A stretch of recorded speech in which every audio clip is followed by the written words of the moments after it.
చిన్న ప్రార్థన చేసుకుని వాక్యదానం చేద్దాం.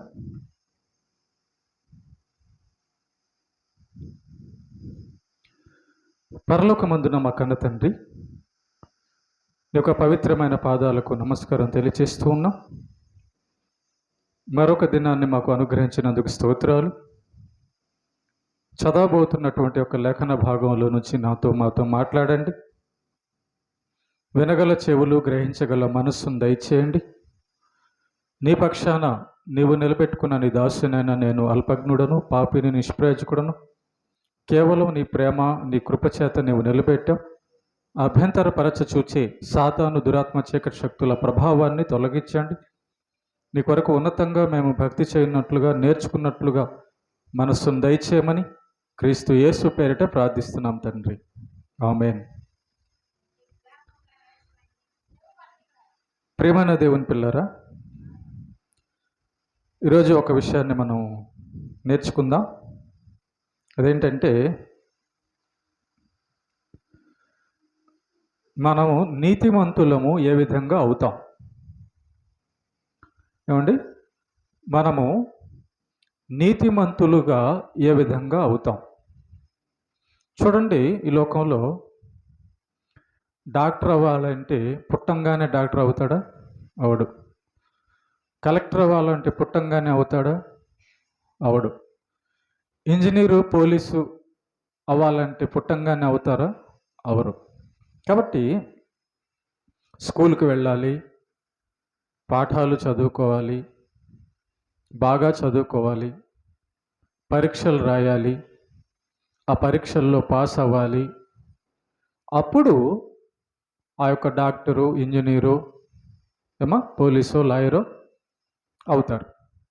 కనుక ఊరికినే ఎవరు కూడా ఏది అవరు. మరి నీతిమంతులు ఏ విధంగా అవుతాము మనం? నీతిమంతులు ఎందుకు అవ్వాలి? ఎందుకు అవ్వాలంటే మత్తయి సువార్త 25వ అధ్యాయం 46వ వచనంలో ఇలా వ్రాయబడి ఉంది. ఏమనుంది? వీరు నిత్య శిక్షకును, నీతిమంతులు నిత్య జీవమునకును పోవుదురు. నీతిమంతులంట పరలోకానికి వెళ్తారంట, పాపులంట నరకానికి వెళ్తారంట. మరి ఇప్పుడు మనం పరలోకానికి వెళ్ళాలంటే మనం ఏమవ్వాలి? నీతిమంతులు అవ్వాలి కదా. పరలోకానికి మనం వెళ్ళాలి అంటే, దేవుని దగ్గరికి మనం వెళ్ళాలి అంటే నీతిమంతులు అవ్వాలి. ఈ లోకంలో డాక్టర్ అవ్వకపోయినా పర్లేదు, పోలీస్ అవ్వకపోయినా పర్లేదు, లాయర్ అవ్వకపోయినా పర్లేదు, ధనవంతుడు అవ్వకపోయినా పర్లేదు, సినిమా యాక్టర్ అవ్వకపోయినా పర్లేదు, రాజకీయ నాయకుడు అవ్వకపోయినా పర్లేదు. కాబట్టి అవ్వకపోయినా పర్లేదు, కానీ నరకం తప్పించుకోవాలంటేనంట, పరలోకం వెళ్ళాలంటేనంట నీతిమంతుడు అవ్వాలంట. ఓకే, కనుక నీతిమంతులే పరలోకానికి వెళ్తారంట. మరి ఆ నీతి మనకి ఎలాగొస్తుంది? నీతిమంతులు మనం ఏ విధంగా అవుతాం అనేది మనం నేర్చుకోవడం అనేది చాలా ముఖ్యం. యేసు ప్రభు అంటున్నాడు, దేవుడు అంటున్నాడు, మీరు నీతిమంతులైతేనే పరలోకానికి వస్తారు అంటున్నాడు కదా. కాబట్టి ఆ నీతిమంతులు అవడం అనేది పరలోకానికి వెళ్ళేటటువంటి, చర్చికి వచ్చేటటువంటి క్రైస్తవులకు ముఖ్య అవసరము ఉన్నది. ఓకే, ముందు నీతిమంతులుగా తీర్చబడితేనే ఈరోజు ప్రభు వచ్చినా మనం వెళ్ళిపోయినా కూడా పరలోకంలో అడుగు పెడతాం. మనకు నీతి రాకుండా ఈ లోకంలో ఎన్ని ఉన్నా, ఎంత సుఖం ఉన్నా, ఎంత డబ్బున్నా, ఎంత బలగం, జ్ఞానం ఉన్నా మనం నరకానికి వెళ్తాం. కనుక మొట్టమొదటిగా మనకు కావాల్సింది నీతి. చూద్దాం, పరిశుద్ధ గ్రంథంలో నుంచి యాకోబు పత్రిక 2వ అధ్యాయములో ఈ యొక్క విషయాలు దేవుడు మనకు రాపిచ్చాడు. యాకోబు పత్రిక 2వ అధ్యాయము 14వ వచనంలో చూద్దాం. నా సహోదరులారా, క్రియలు లేనప్పుడు ఎవడైనను తనకు విశ్వాసము కలదని చెప్పిన ఎడల ఏమి ప్రయోజనము? అట్టి విశ్వాసము అతనిని రక్షింపగలదా? కాబట్టి చూడండి ఒకసారి, మనం నీతిమంతులం అవ్వాలంటేనంట ముందు విశ్వాసులు అవ్వాలంట, విశ్వాసి అవ్వాలంట. అంటే నమ్మేవాడు అవ్వాలంట ముందు. ఏమి నమ్మేవాడు, ఏం విశ్వాసి? ఏమి నమ్మేవాడు, ఏం విశ్వాసి అంటే దేవుడు యేసుక్రీస్తు అని నమ్మడమే విశ్వాసం. నిజమైన దేవుడు యేసుక్రీస్తు అని నమ్మకమే విశ్వాసం. ఒకటి అంటే యేసు ప్రభు దేవుడని తెలుసుకోవడము ఒక భాగం నీతిమంతులు అవ్వాలంటే. యేసు ప్రభు నిజమైన దేవుడు అని నమ్మడము నీతిమంతులు అవ్వడానికి కారణమంట. కాబట్టి మరి యేసు ప్రభు నిజమైన దేవుడు అని తెలుసుకొని నమ్మితేనే మనం నీతిమంతులు అవుతామంట. నీతిమంతులు అవడానికి 2 విషయాలు మనం జరిగించాలి. మొట్టమొదటిగా నమ్మకం ఉండాలంట మనలో. మనం నీతిమంతులు అవ్వాలంటే దేవుని మీద నమ్మకం ఉండాలి, యేసు ప్రభు మీద మనకు నమ్మకం ఉండాలంట. Okay, right. యేసు ప్రభు దేవుడు అని నీవు నమ్మితే ఆ నమ్మకం, ఆ విశ్వాసము నిన్ను నీతిమంతుడుగా మారుస్తుంది. నువ్వు యేసు ప్రభుని దేవుడు అని నమ్మకపోతే నీతిమంతుడు ఎప్పటికీ కాలేవు. ఓకేనా, రైట్. ఇంకా ఎలాగా నీతిమంతులు అవుతాము? యేసు ప్రభు దేవుడు అని చెప్పి నమ్మాం, రైట్, బాగుంది. అంటే యేసు ప్రభు ఏమైతే చెప్పాడో అవి ఉన్నాయని కూడా నమ్మాలి. నమ్మకంలో భాగాలు. యేసు ప్రభు దేవుడు అని చెప్పి నమ్ముతున్నాం, రైట్. యేసు ప్రభు ఏమన్నాడు? పాపము చేసిన వాళ్ళందరూ నరకానికి వెళ్తారు అన్నాడు. అంటే నరకం ఉందని చెప్పాడు యేసు ప్రభు. నీతిమంతులందరూ పరలోకానికి వెళ్తారని చెప్పాడు. అంటే పరలోకం ఉందంటున్నాడు యేసు ప్రభు. అంటే ఇప్పుడు యేసు ప్రభు దేవుడు అని నమ్మితే యేసు ప్రభు చెప్పిన పరలోకం ఉందని, నరకం ఉందని నమ్మాలి. యేసు ప్రభు దేవుడు అని నమ్మితే సరిపోదట. మనం యేసు ప్రభు దేవుడు అన్నది వాళ్ళు కూడా నమ్ముతారు, వాళ్ళు కూడా అనుకుంటున్నారు. అంతేనా? బయట వాళ్ళు కూడా అనుకుంటున్నారు. మరి వాళ్ళందరూ పరలోకానికి వెళ్ళిపోతారా? వెళ్ళరు. వాళ్ళందరూ యేసు ప్రభు దేవుడు అని ఒప్పుకున్నందువలన నీతిమంతులు అయిపోతారా? అవరు. ఎలాగంటే విశ్వాసంలో భాగాలు ఏంటంటే, మనం నీతిమంతులు అవ్వాలంటే విశ్వాసి అవ్వాలంట. ఆ విశ్వాసం ఏంటి? దేవుడి మీద, యేసు ప్రభు మీద విశ్వాసం ఉంచాలంట. ఆ విశ్వాసము యేసు ప్రభు చెప్పిన మాట మీద ఉంచాలట. అంటే యేసు ప్రభు చెప్పింది ఉంది. ఏముంది? పరలోకం ఉంది, నరకం ఉంది. పాపులు నరకానికి వెళ్తారు, నీతిమంతులు పరలోకానికి వెళ్తారని నమ్మేవాడే, ఆ నమ్మకమే మనల్ని నీతిమంతులుగా చేయడానికి కారణం. 2 కారణాల్లో ఒక కారణం అవుతుంది. చూసారా? మరి పరలోకం ఉంది, నరకం ఉంది, యేసు ప్రభు దేవుడు అని నమ్మితే సరిపోద్దా? అసలు మనం నమ్మామనడానికి ఆధారం, సూచన ఏంటి? యేసు ప్రభు దేవుడు అని నమ్మడానికి మనకు సూచన ఏంటి? నమ్మాము అనడానికి సూచన ఏంటి? పరలోకం ఉంది, నరకం ఉంది అని చెప్పి మనం నమ్మాము అనడానికి ఆధారం ఏంటి? కాబట్టి గుర్తుపెట్టుకోండి, విశ్వాసము క్రియలతో కూడినదైతేనే అది విశ్వాసం అవుతుంది. విశ్వాసానికి ఆధారం, సూచన అంట పనులు కనబడతాయట. క్రియలు అంటే పనులు కనబడతాయట. అంటే ఒకడు యేసు ప్రభు చెప్పింది నమ్మాడు అనడానికి వాడు చేస్తున్న పనులు సాక్ష్యం ఇస్తాయంట. ప్రేమైన దేవుని బిడ్డలారా, యాకోబు పత్రిక 2వ అధ్యాయం 14వ వచనం నుంచి మనం కానీ చదివితే, ఇక్కడ ఇంకోటి చదువుతాం 17వ వచనంలో. అలాగే విశ్వాసము క్రియలు లేనిదైతే అది ఒంటిగా ఉండి మృతమైన దగును. చాలామంది అంటుంటారు, నేను దేవుణ్ణి నమ్ముకున్నానండి, నేను యేసు ప్రభుని నమ్ముకున్నానండి చెప్తుంటారు. కానీ యేసు ప్రభు ఏం చేయమన్నాడో, ఏం చెప్పాడో వాళ్ళ జీవితాల్లో కనబడదు. మరి అది ఎలా నమ్మకం? అది ఎలాంటి నమ్మకం? అది ఏమి నమ్మకం? మరి యేసు ప్రభు దేవుడని నమ్ముతున్న నీవు యేసు ప్రభు చెప్పినవి ఉన్నావని కూడా నమ్మితేనే కదా నమ్మకం అవుతుంది. యేసు ప్రభు దేవుడు మాత్రమే అని నమ్మితే, యేసు ప్రభు చెప్పింది చేయకపోతే అది నమ్మకమే కాదు. ఇక్కడ ఏమంటున్నాడు బైబిల్లో? విశ్వాసము క్రియల లేనిదైతే అది ఒంటిగా ఉండి మృతమైన దగును. ఒకడు విశ్వాసి అయితే దాని పక్కనే క్రియలు ఉండాలంట. మీకు అర్థం కావడానికి ఒక చిన్న ఉదాహరణ చెప్తా. తల్లి తండ్రిని ఎవరిని అంటారమ్మా? ఎవరిని అంటారు తల్లిదండ్రిని? ఎవరిని అంటారు చెప్పండి? తల్లి తండ్రిని ఎవరిని అంటారు మీరు చెప్పండి. మీరందరూ తల్లులు తండ్రులు కదా. ఎవరిని తల్లి తండ్రి అని అంటారు? దేన్ని బట్టి తల్లి తండ్రి అంటారు? ఎవరికైతే పిల్లలు ఉన్నారో, అంతేనా? పిల్లలు ఉన్న వాళ్ళని తల్లి తండ్రి అంటారు, అంతేనా? పిల్లలు లేకపోయిన వాళ్ళని తల్లిదండ్రులు అంటారా? పిల్లలు లేని వాళ్ళని ఏమంటారు? భార్య భర్త అంటారు, అంతేగా? పిల్లలు పుట్టకముందే తల్లి తండ్రి అంటారా?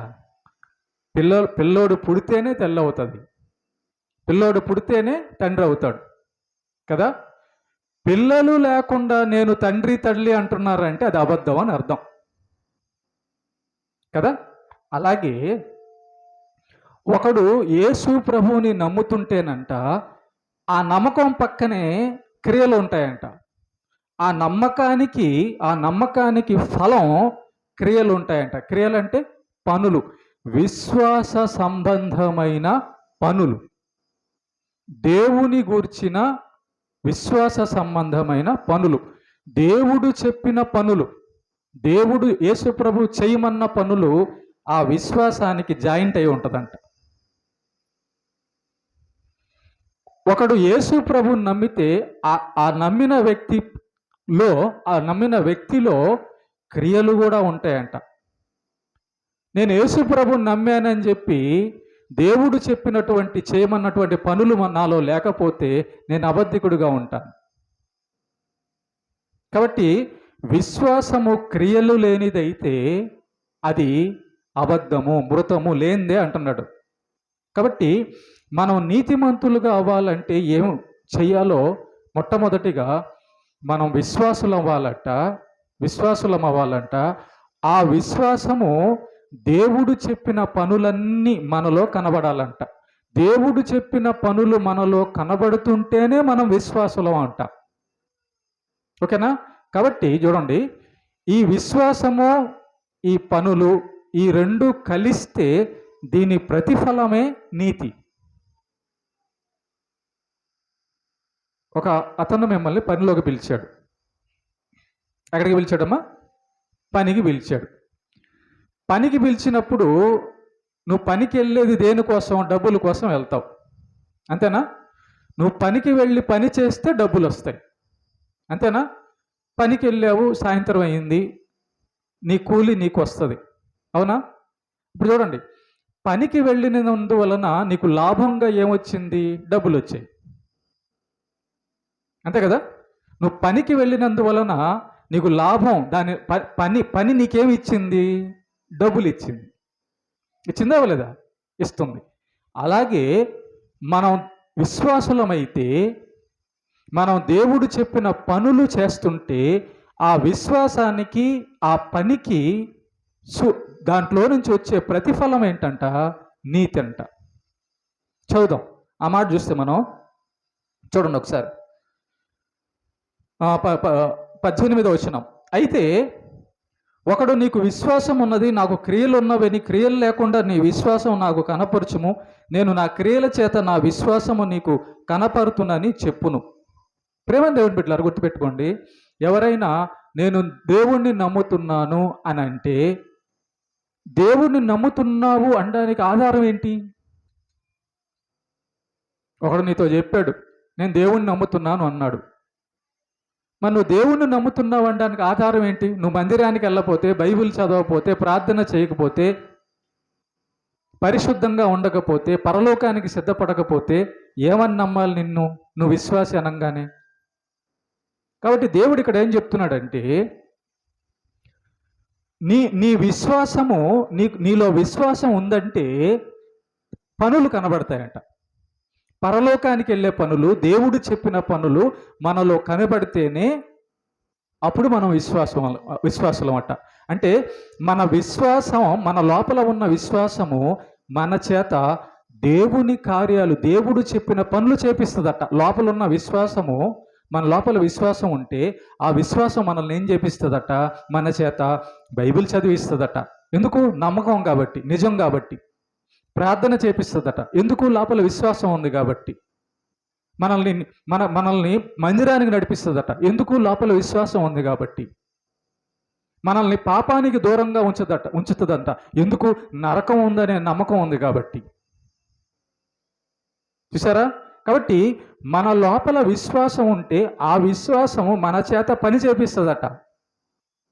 మరి మన లోపల విశ్వాసం ఉందని చెప్పుకొని మనం ఇలాంటి పనులన్నీ ఏం చేయడం లేదనుకో, మన లోపల విశ్వాసం లేదని అర్థం. కనుక గుర్తుపెట్టుకోండి, విశ్వాసికి ఖచ్చితంగా ఆ విశ్వాసి జీవితంలో పనులు కనబడుతుంటాయి. జాయింట్ అయి ఉంటుంది అంతే. మామిడికాయ చెట్టు అని కాయలున్న చెట్టుని మామిడికాయ చెట్టు అంటామా? కాయలు లేని చెట్టుని మామిడికాయ చెట్టు అంటామా?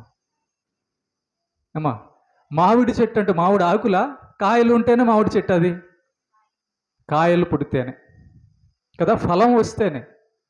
కాబట్టి ఫలం రాని చెట్టు మోడి చెట్టు అది.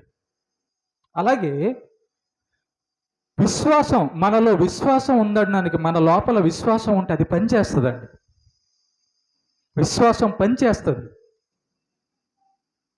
చూడండి, ఏదైనా ఒకరికి అనారోగ్యం లోపల ఉందనుకో, దాని గుణలక్షణాలన్నీ పనిచేస్తూ ఉంటాయి. చెవుడు ఉందనుకో వినపడదు వాళ్ళకి. మూగతనం ఉందనుకో మాట్లాడలేరు, పనిచేస్తుంటాయి అవి. చూపు లేదనుకో, కళ్ళు పనిచేయడం లేదు, కనపడదు. అలాగే మన లోపల విశ్వాసం ఉంటే అది పనిచేస్తుందంట. ఆ లోపల విశ్వాసం ఉంది అన్న దానికి నిరూపించుకుంటుందంట. దేని ద్వారా? క్రియల ద్వారా, పనుల ద్వారా. కాబట్టి ఎవరైనా నేను విశ్వాసిని అని చెప్పుకుంటూ అతను లోపల దైవభక్తికి సంబంధించిన పనులు లేకపోతే అతడు అబద్ధం చెప్తున్నాడని అర్థం. దేవుడంటే భయం ఉంటే ప్రార్థన చేయవా? దేవుడంటే నమ్మకం ఉంటే ప్రార్థన చేయవా? దేవుడంటే నమ్మకం ఉంటే మందిరానికి రావా? దేవుడంటే విశ్వాసం ఉంటే నరకానికి వెళ్ళకూడదనే భయం నీలో ఉంటుందిగా. ప్రార్థన చేస్తావు, పవిత్రంగా ఉండడానికి ట్రై చేస్తావు, దేవుడు చెప్పినట్టుగా ఉండడానికి ట్రై చేస్తావు. ఎప్పుడు? నీ లోపల నమ్మకం. ఆ నమ్మకమే నీలో భయం కలగజేస్తుంది. ఆ నమ్మకమే నిన్ను భక్తుడిగా తయారు చేస్తుంది. ఆ నమ్మకమే నిన్ను మంచోడుగా తయారు చేస్తుంది. కాబట్టి విశ్వాసము ప్లస్ క్రియలు, ఈ రెండిటి యొక్క ప్రతిఫలమే నీతి. చూడండి, నువ్వు దేవుడు ఉన్నాడని నమ్మావు, యేసు ప్రభు దేవుడని నమ్మావు. ఇప్పుడు యేసు ప్రభు దేవుడని నమ్మిన తర్వాత, యేసు ప్రభు చెప్పిన పరలోకం నరకం ఉందని చెప్పి నమ్మిన తర్వాత, నువ్వు ఎప్పుడైతే ప్రార్థనలో, వాక్యంలో, మందిరంలో, పరిశుద్ధతలో వెళ్తూ ఉన్నావో, ఆ పనులు చేస్తూ ఉన్నావో, నువ్వు ఎప్పుడైతే పాపానికి దూరం అయిపోతున్నావు అనుకో, అప్పుడు ఏమవుతావు? నువ్వు నీతిమంతుడు అవుతావు. నువ్వు ప్రార్థనలో ఉన్నావు అనుకో, అప్పుడు ఏమవుతావు? నువ్వు ప్రార్థనాపరుడు అవుతావు. నువ్వు వాక్యం చదువుతున్నావు అనుకో, అప్పుడు ఏమవుతావు? బైబిల్ చదివేవాడు అవుతావు. నువ్వు దేవుడి గురించి చెప్తున్నావు అనుకో, అప్పుడు ఏమవుతావు? సువార్థికుడు అవుతావు.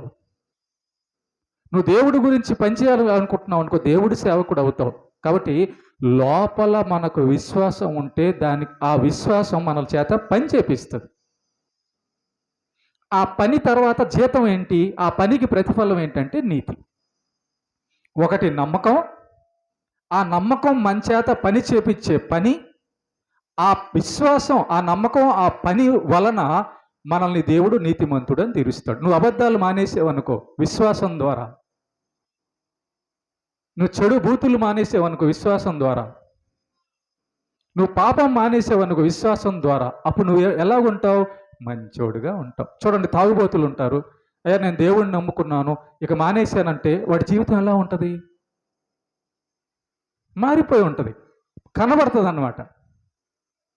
కాబట్టి ఎప్పుడైతే దేవుణ్ణి నమ్ముతాడో, నిజంగా నమ్ముతాడో, దేవుడు ఆ యొక్క విశ్వాసం లోపల నిజంగా ఉంటుందో, ఎవరిలో విశ్వాసం ఉందో వాళ్ళల్లో ఆ విశ్వాసము ఆ క్రియల్లో కనబడుతుంటుంది అనమాట. వాళ్ళ పనుల్లో కనబడుతుంది వాళ్ళలో విశ్వాసం.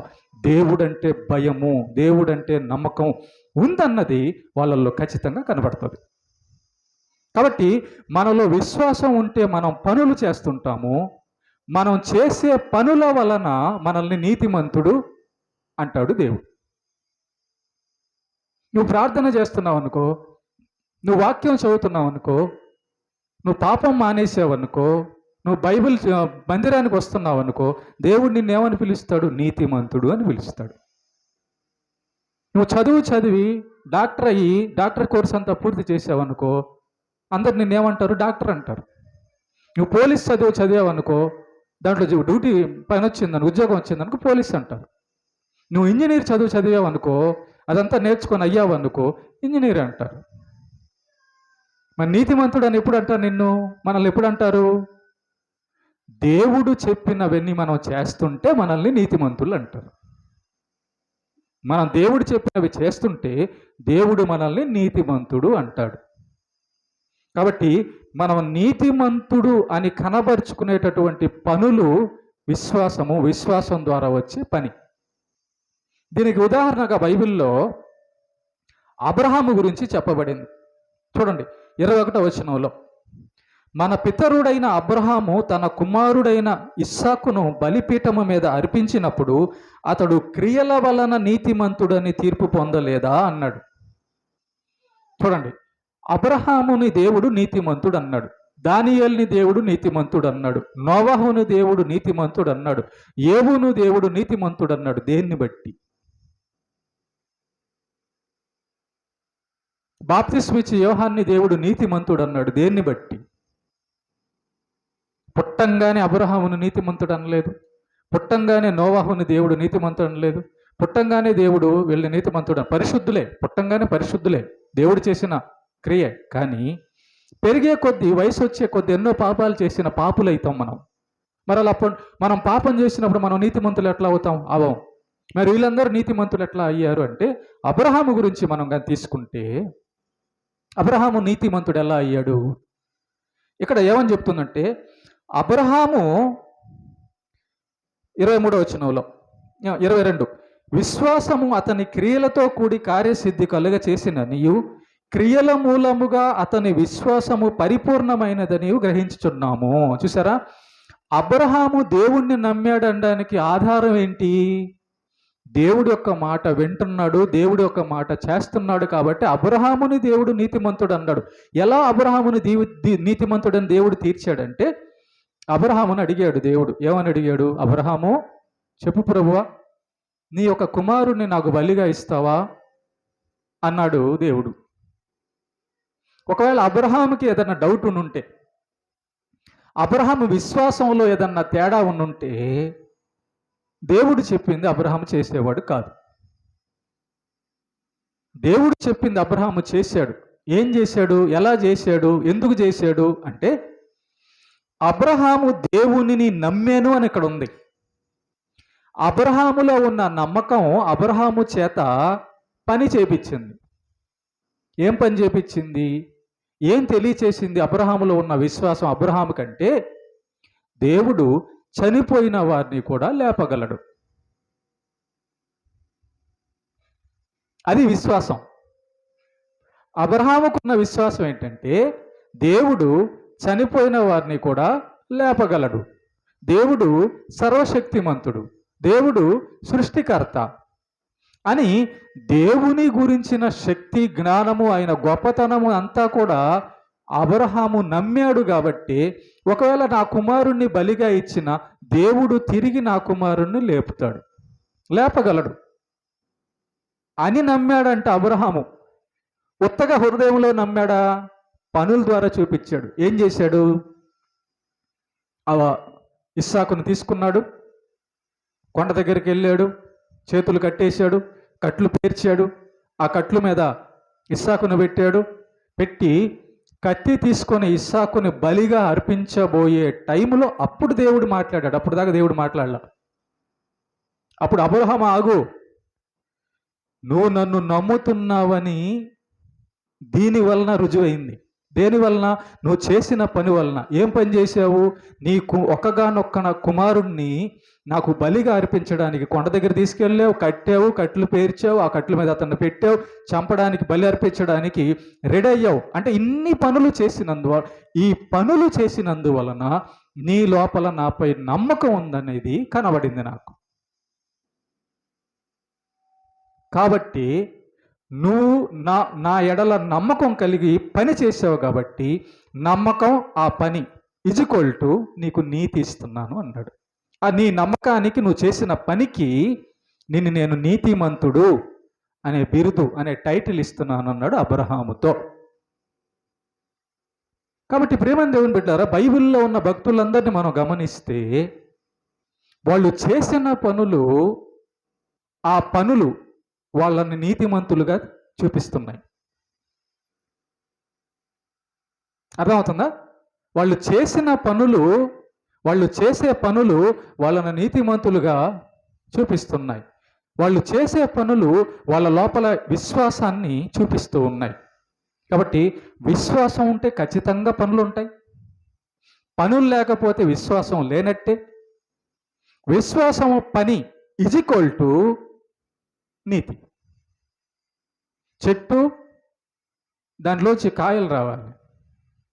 అవును, అప్పుడే దాన్ని కాయ అంటాం. చెట్టు, మామిడికాయ చెట్టు అంటాం. కాయ లేకపోతే దాన్ని ఎట్లా చెట్టు అంటాం? మామిడికాయ చెట్టు అంటాం.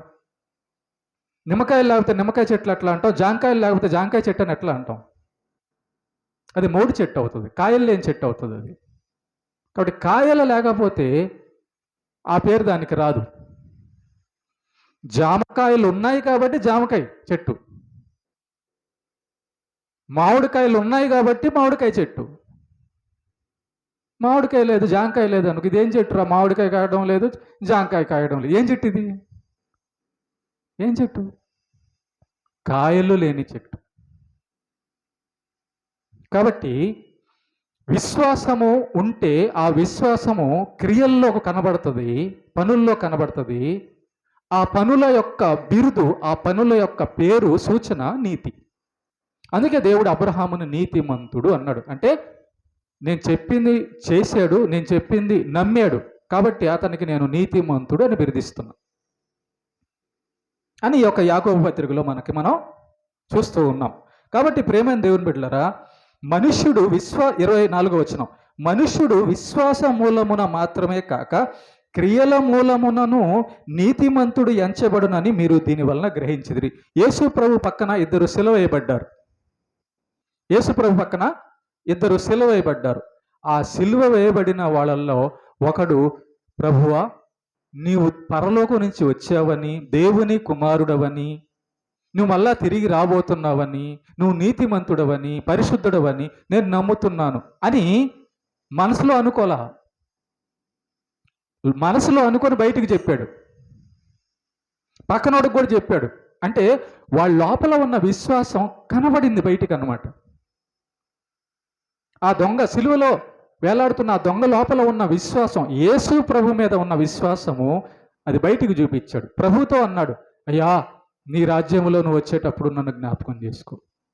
పక్కన దొంగతో అన్నాడు, రే, మనమైతే తప్పు చేసాం కానీ ఆయన నీతిమంతుడురా అన్నాడు. చూసారా, ఇవన్నీ మాట ద్వారా, క్రియ ద్వారా కనబడుతుంది లోపల విశ్వాసం ఉందన్న సంగతి. ఎప్పుడైతే ఆ దొంగ లోపల విశ్వాసం ద్వారా ఆ దొంగ మాట్లాడాడో, యేసు ప్రభుతో మాట్లాడాడో, అప్పుడు యేసు ప్రభు అన్నాడు, నేడు నీవు నాతో కూడా పరదేశులో ఉండు. అంటే నువ్వు విశ్వాసం లోపల ఉంది, నీ లోపల విశ్వాసం వచ్చింది. ఆ విశ్వాసం ద్వారా మాట్లాడావు, క్రియల్లో చేపించావు. కాబట్టి నేను నీతిమంతుడుగా ఎంచి పరదేశికి తీసుకెళ్తున్నాను. మనం నీతిమంతులు అవ్వాలంటే విశ్వాసము, క్రియ, ఈ రెండు మనలో ఉంటేనే మనం నీతిమంతులుగా మారుతూ అభివృద్ధి చెందుతూ పరిపూర్ణులై పరలోకానికి వెళ్తాం. కాబట్టి నీతిమంతుడు ఏ విధంగా అవుతామంటే దేవుడు చెప్పిన పనులు మనం చేయడం ద్వారా నీతిమంతులు అవుతాం. నువ్వు అబద్ధం మానేస్తే నీతిమంతుడు అవుతావు. నువ్వు పాపం మానేస్తే నీతిమంతుడు అవుతావు. నీతిమంతుడైతేనే పరలోకం వెళ్తావు. నీతిమంతుడు అవడానికి ఇష్టపడితే ఎప్పుడు ఇష్టపడతావు? దేవుడిని నమ్మితే, దేవుడు చెప్పిన పరలోకం నరకం ఉందని నమ్మితే అమ్మో నేను పాపిగా ఉంటే నరకానికి వెళ్ళాల్సి వస్తుంది. కాబట్టి నేను నీతిమంతుడు అవ్వాలి. నీతిమంతుడు ఎలా అవుతాను? దేవుడు చెప్పింది నేను చేస్తే నీతిమంతుడు అవుతాను. కాబట్టి చదువుకుంటే డాక్టర్ అవుతాను. కాబట్టి నేను డాక్టర్ అవ్వాలంటే చదువుకోవాలి. డాక్టర్ అవ్వాలంటే చదువుకోవాలి. పరలోకం వెళ్ళాలంటే నీతిమంతుడు అవ్వాలి. నీతిమంతుడు ఎలా అవ్వాలి? దేవుడు చెప్పింది మనం చేస్తుంటే అప్పుడు మనం నీతిమంతులుగా పిలువబడతాం, నీతిమంతులుగా బతుకుతాం. చూసారా? కనుక పరలోకం వెళ్ళాలంటే నీతి కావాలి. మనం ఈ లోకంలో 4 రోజుల జీవితానికి సంతోషం చూసుకొని అన్నం కావాలి, డబ్బులు కావాలి, అది కావాలి, ఇది కావాలని చూస్తున్నామే. అసలు పరలోకం ఎప్పుడు యుగాలు ఉంటుంది. అక్కడ సంతోషం, ఆరోగ్యం, జీవం ఎప్పుడూ ఉంటుంది. నిత్య జీవం ఉంటుందంటే పరలోకంలో. మరి అలాంటి లోకానికి వెళ్ళాలంటే కష్టపడొద్దా? పని చేయొద్దా? పరలోకం నీతికి జీతం. పరలోకం దేవుడు చెప్పిన పనులు చేసేవారికి జీతం. నువ్వు పనికి వెళ్తే డబ్బులు జీతమే, అలాగే దేవుడు చెప్పింది చేసేవారికి జీతమే పరలోకం. కాబట్టి ఈ లోకంలో మనం ఎన్ని పనులు చేసినా ఒకరోజు అది ఆగిపోద్ది.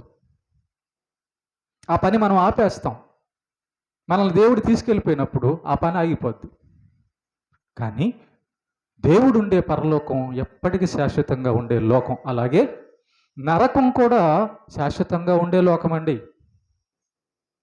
అక్కడ నరకంలో బాధ శాశ్వతంగా ఉంటుంది, పరలోకంలో ఆనందం శాశ్వతంగా ఉంటుంది. కనుక పరలోకం వెళ్ళాలంటే నీతిమంతుడు అవ్వాలి.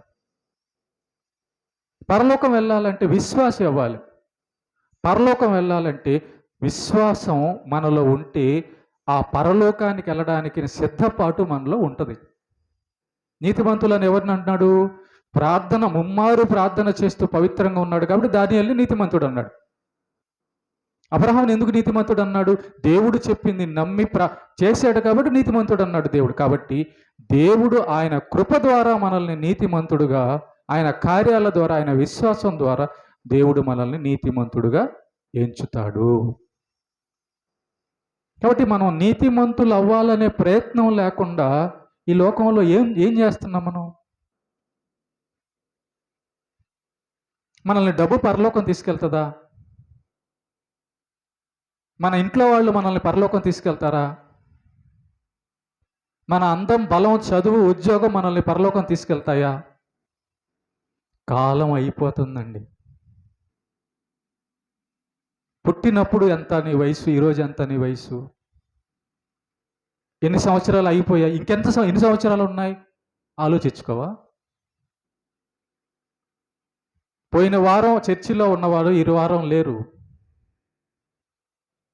ఎప్పుడు నీ కాలం వస్తుందో నీకు తెలియదు. అందుకే దేవుడు చెప్పిన మాట నమ్మాలి. దేవుడు రాకముందే సిద్ధపడాలి.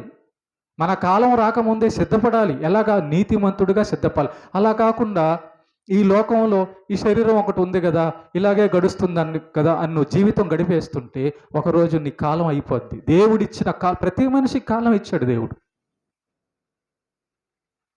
సూర్యుడికి కాలం ఉంది, చంద్రుడికి కాలం ఉంది, చెట్లకి కాలం ఉంది, జీవులకి కాలం ఉంది, అన్నిటికీ కాలం ఉంది. నువ్వు ఆలోచించవా? నా టైం టక్ టక్ టక్ టక్ టక్ టక్ టక్ టక్ అని గడుస్తూ ఉంది, ఒకరోజు అది ఆగిపోద్దని ఆలోచించవా? మొన్న మార్తమ్మ చనిపోయింది, అంతకుముందు కరుణమ్మ చనిపోయింది, అంతకుముందు హెప్సిబమ్మ చనిపోయింది. వాళ్ళ కాలం అయిపోయింది. వాళ్ళకు దేవుడు వాళ్ళకి ఇచ్చిన టైం అయిపోయింది. భూమి మీద ఎక్కడికి వెళ్ళారు వాళ్ళు? ఎలా బతికారు వాళ్ళు? వాళ్ళు బతికిన బతుకుకి ఏమనాలి దేవుడు వాళ్ళని?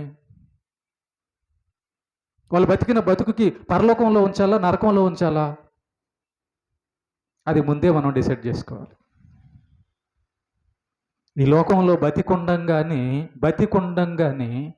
మనం నీతిమంతులుగా దేవుడు చెప్పినట్టుగా మారాలి. నీతిమంతులు అవ్వకుండా పరలోకానికి వెళ్ళడం కుదరదు. నువ్వు 4 పాటలు పాడంగానే, కొంత డ్రమ్ము కొట్టంగానే, ఏదో చదవంగానే, ఏదో అప్పుడప్పుడు రావంగానే నువ్వు పరలోకం ఎట్టెళ్తావు? ఎవరు చెప్పారు? బైబిల్ ఎక్కడుంది పాటలు పాడిన వాళ్ళందరూ పరలోకి వెళ్ళిపోతారు? ఉందా? లేదు. ఎస్పి బాలసుబ్రహ్మణ్యం కూడా బాగా పాడాడు, సినిమా వాళ్ళు కూడా పాడతారు బాగా. కానీ దేవుడు చెప్పినట్టు బతికితేనే నీతిమంతులు అవుతారు. కాబట్టి ప్రేమైన దేవుని బిడ్డలారా, నేను ముగిస్తున్నాను. దేవుని వద్దకు వచ్చేవాడు దేవుడు ఉన్నాడని నమ్మాలి. దేవుని వద్దకు వచ్చేవాడు దేవుడు చెప్పింది ఉన్నాయని నమ్మాలి. దేవుడి వద్దకు వచ్చేవాడు దేవుడు చెప్పినట్టు నేను చేస్తే నీతిమంతుడై పరలోకానికి వెళ్తాను, చేయకపోతే నరకానికి వెళ్తానని చెప్పి నమ్మితేనే నువ్వు నీతిమంతుడిగా ఉండడానికి ప్రయత్నిస్తావు. అసలు నీతిమంతుడిగా ఉండడానికి ప్రయత్నం చేయడం లేదంటే అర్థం ఏంటి? నీ మనసు సాతాను మూసేసాడు, నీ కళ్ళు, మనోనేత్రములు కళ్ళు మూసేసాడని అర్థం. చనిపోతే పరలోకం ఉంది, నరకం ఉందని చెప్పి అవగాహన నీకు లేకుండా తిని తాగుతూ పనుకుంటూ కాలం అంతా అయిపోతుంటే రేపు కూడా ఇట్టగా, ఎల్లుండి కూడా ఇట్టగా, ఆవులెల్లుండి కూడా అట్లాగే ఎందుకుంటుంది? ఒకరోజు దేవుడిచ్చిన చివరి డేట్ వస్తుంది. ఆ డేట్కి నువ్వు కానీ నీతిమంతురాలుగా సిద్ధపడకుండా ఉంటే నీకు వచ్చే జీతం నరకమే. కనుక దేవుడు ఎల్లప్పుడూ మనకు టైం ఇచ్చాడు. ఈరోజు నువ్వు నీతిమంతుడే అయిపోవచ్చు. ప్రభువా, ఇంతకాలం నేను నా స్వార్థంతో, నా సుఖం కోరి నేను సాతాను మాట విని సిద్ధపడలేదు ప్రభువా, నిజమే, బుద్ధి లేదు ప్రభువా. కళ్ళు మూస్తే ఆ నరకానికి వెళ్ళిపోయే పరిస్థితి అని నువ్వు చెప్పావు.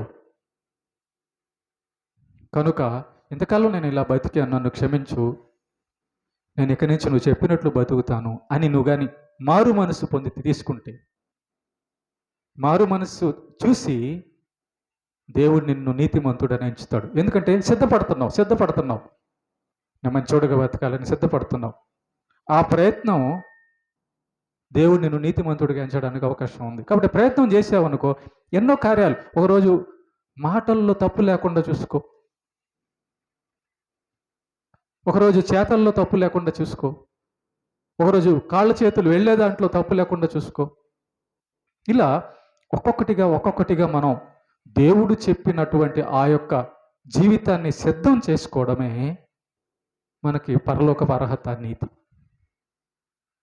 కాబట్టి మనకు నీతి ఉంటేనే పరలోకం వెళ్తామన్న విషయం నీకు మదిలో ఉంటే, భయం ఉంటే, నరకం వెళ్ళకూడదనే భయం ఉంటే, దేవుడు నరకంలో పడేస్తాడనే భయం ఉంటే ఎందుకు నీతిమంతులుగా తయారవ్వం మనం? మోసపోతే మాత్రం తయారవ్వం. మోసపోతే ఎవరి దగ్గర? సాతాను దగ్గర మోసపోతే. వాడు వచ్చి మనల్ని హవ్వను మోసం చేసినట్టు మోసం చేస్తాడు. ఎట్టగా? ఈ పండు తిను, ఏం కాదులే అంటాడు అంతే. తినక ముందు హవ్వ జీవితం ఎట్లా ఉంది, తినిన తర్వాత మరణం వచ్చింది, కష్టం వచ్చింది, తర్వాత వచ్చింది మరణం, కష్టం ముందే రాలా. హవ్వ అప్పుడు దాకా తినక ముందు వరకు ఏమనుకుంది? ఏం కాదులే అనుకుంది. తిన్న తర్వాతే జరిగింది. కన్ను మూసాకే తెలుస్తుంది నరకం ఉందని. ఇక్కడ నువ్వు కళ్ళు తెరిసిన తర్వాతే తెలిసింది భూలోకం ఉందని. ఇక్కడికి వచ్చాక దేవుడు మనల్ని భూలోకానికి పంపించిన తర్వాతే ఆహా ఇక్కడ ఒక భూలోకం ఉందని తెలిసింది. అలాగే ఇక్కడి నుంచి దేవుడు తీసుకెళ్తే ఎక్కడ పెడతాడో, నరకంలో పెడితే నరకం ఉందని తెలుస్తుంది, పరలోకంలో పెడితే పరలోకం ఉందని తెలుస్తుంది. అదే నేను నరకంలో పెడితే దేవుడు నరకం ఉందని తెలుసుకొని ఏం చేస్తావు? ఆ నరకం నుంచి బయటికి రావడం కుదరదు దేవుడు పెట్టిన తర్వాత. ఎప్పుడు కుదిరిద్ది? ఇప్పుడు కుదిరిద్ది. ఇప్పుడు కుదిరిద్ది. ఈ క్షణం కుదిరిద్ది. ఎందుకంటే నువ్వు బతుకున్నావు, ఈ మాటలు నీకు వినిపిస్తున్నాడు దేవుడు, నిన్ను నమ్మమంటున్నాడు, సిద్ధపడమంటున్నాడు. కాబట్టి నువ్వు నీతిమంతుడుగా నీతిమంతురాలుగా మారడానికి ఇప్పుడు అవకాశం ఉంది. నువ్వు నరకానికి వెళ్ళిపోయిన తర్వాత ఆ ధనవంతుడిలాగా అయ్యా నాకు ఒక చుక్క నీళ్లు అని అడిగిన ప్రయోజనం ఉండదు. తర్వాత మారు మనసు పనికిరాదు. చూసిన తర్వాత నమ్మకం అంటే ఏంటి? చూడకముందే నమ్మేదాన్ని నమ్మకం అంటారు. దేవుడు చెప్పిన ఆ స్థలానికి వెళ్ళకముందే దేవుడు చెప్పింది నిజం అని నమ్మడమే నమ్మకం. చూసిన తర్వాత నువ్వు దేవుడిని నమ్మేదేముంది? నరకం చూసిన తర్వాత ప్రభువా ఇప్పుడు నువ్వు చెప్పింది నమ్ముతున్నానంట అని ముందు నమ్మలేదా అంటాడు. భూలోకంలో ఉన్నప్పుడు ఎందుకు నన్ను నమ్మలే అంటే భూలోకంలో ఉన్నప్పుడు నేను నీతో చెప్తే నువ్వు నన్ను ఏమనుకున్నావు? అబద్ధికుడు అనుకున్నావు. నేను అబద్ధికుడినా అంటాడు దేవుడు. నన్ను అబద్ధికుడిగా చేశావుగా అంటాడు దేవుడు. కనుక ఇంత గొప్ప రక్షణ అవకాశం యేసు ప్రభు యొక్క ప్రాణం రక్తంతో వస్తుంది మనకి. విలువైన ఆయన ప్రాణం రక్తం కార్చాడు. అవన్నీ మన కోసం ఉండగా, ఆయన వాక్యం పరిశుద్ధాత్మ ఉండగా వీటినన్నిటినీ పోగొట్టుకుంటే ఎంత దౌర్భాగ్యం. దేవుడు మనల్ని నీతిమంతుడుగా పరలోకానికి తీసుకెళ్లాలని ఆయన ప్రేమతో కోరుకుంటే ఆ ప్రేమను ఆ కృపను తొలగించుకోవడం వద్దనుకోవడం ఎంత దౌర్భాగ్యం, ఎంత భయంకరం. ఒకసారి ఆలోచించండి. ఇంకెవరు రక్షిస్తారు ఆయన కాదనుకుంటే? ఆయన మనల్ని కాదు అంటే ఇంక దారేది. కనుక నేడు అను సమయం మనకు ఉండంగానే దేవుని యొక్క మాట నమ్మి నీతిమంతుడుగా సిద్ధపడదాం. నువ్వు నీతిమంతుడిగా అయితే నష్టం ఏంటి నీకు? పాపి అయితే నష్టం ఉంది. నువ్వు తాగుతున్నావు అనుకో, నీ ఆరోగ్యం పాడైపోద్ది, కుటుంబం గొల్లైపోద్ది. అవునా కదా? నువ్వు చెడ్డోడైతే లాభమా నష్టమా? నష్టం. కానీ మంచోడైతే నష్టం ఎక్కడుంది? నష్టమా? మంచోడైతే నీకు దేవుని యొక్క తోడు ఉంటుంది. మంచోడికి ఎప్పుడు కూడా దేవుడి యొక్క తోడు ఉంటుంది. ఓకే? కనుక ప్రేమని దేవుని బిడ్డలారా, మనం అందరం కూడా విశ్వాసులము అంటే ఆ విశ్వాసానికి పని కనబడుతుంది మనలో. మనం దేవుణ్ణి నమ్మడం లేదు అంటే దేవుడు చెప్పిన పనులు మనలో కనపడ్డవు. సాతాన్ని మనం నమ్ముతున్నామని అర్థం. హవలాగా. కాబట్టి దేవుణ్ణి నమ్మితే దేవుడి పనులు కనపరచు, సాతాన్ను నమ్మితే దేవుడి పనులు నీలో కనబడవు. ఎవరిని నమ్ముతున్నావు నువ్వు? నీ పనులు ఎలాగున్నాయి? నీ నమ్మకమే నీ జీవితాన్ని చూపిస్తుంది.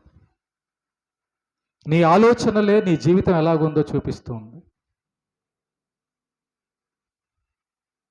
నువ్వు ఏం నమ్ముతున్నావో అదే నీ జీవితం కనబడుతుంది.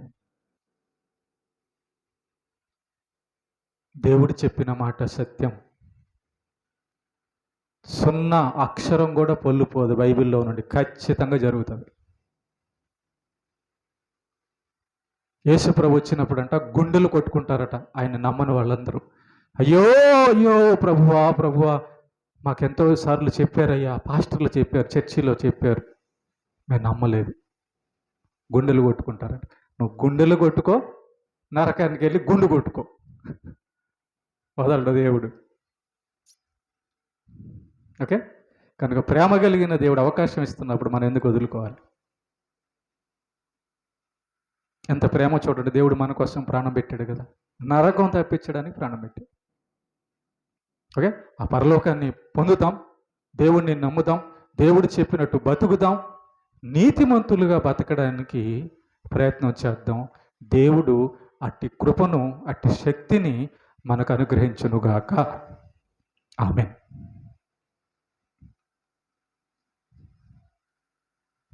ప్రార్థన చేసుకుందాం. చివరి ప్రార్థన చేయండి ఎవరైనా.